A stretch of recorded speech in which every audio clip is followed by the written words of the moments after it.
So now, because she came up on the emotional, so I'm going to go back here, and I'm touching her, and I'm saying, I'm going to retest mental, mental, emotional, physical, spiritual. So we're still talking spiritual here. So you needed me to figure this out. Good. Okay, I got that. Now, is there some other thing here? Okay, so this is what I feel in here, and this is why sometimes I'm reduced to absolute, like I want to lay down and just cry in misery. So your problem is that you're afraid you're going to fall and hurt somebody again. That's the big deal. That's the big deal. Okay? So because of her relationship with us and ours with her, she doesn't want that to happen. Okay? And it's important to her.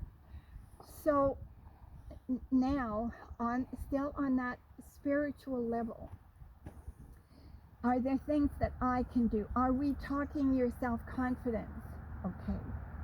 Because she had no self-confidence. When I came here the first time, and I think, when did you open your shop, April? March 15th, 2016. And 16. So I saw her 2017 for the first time. This is the mare that ran around. You know who, in that Charlie Brown character, the Sally, was it? No, it was Pigpen. Pigpen, okay. And was Pigpen the girl? No, Pigpen was the little boy who was always dirty. Always dirty, but who was the little girl that used to run around? I don't remember her name. But anyway, this was one of those little kids in Charlie Brown. She would have this great humongous dead branch in her tail, and it'd be stuck. She'd have stuff all over her. I mean, she just looked like she'd rolled in a pig pen, but she's out foraging around in the brush back there. And she had no self-confidence. She couldn't settle down and eat. The other horse that was out there with her just intimidated her. She had no self-confidence. And the other interesting thing about this horse is that something was frightening her. She didn't run. She turned to face it, which is quite different. Okay, and you can see her. She was just licking her lips, because she's really paying attention to this, and her heart hurts because she remembers being there, and that's not a place that any horse wants to be. No, you don't want to be there, but you're not going to be there, sweetheart. Everything will be fine, honestly.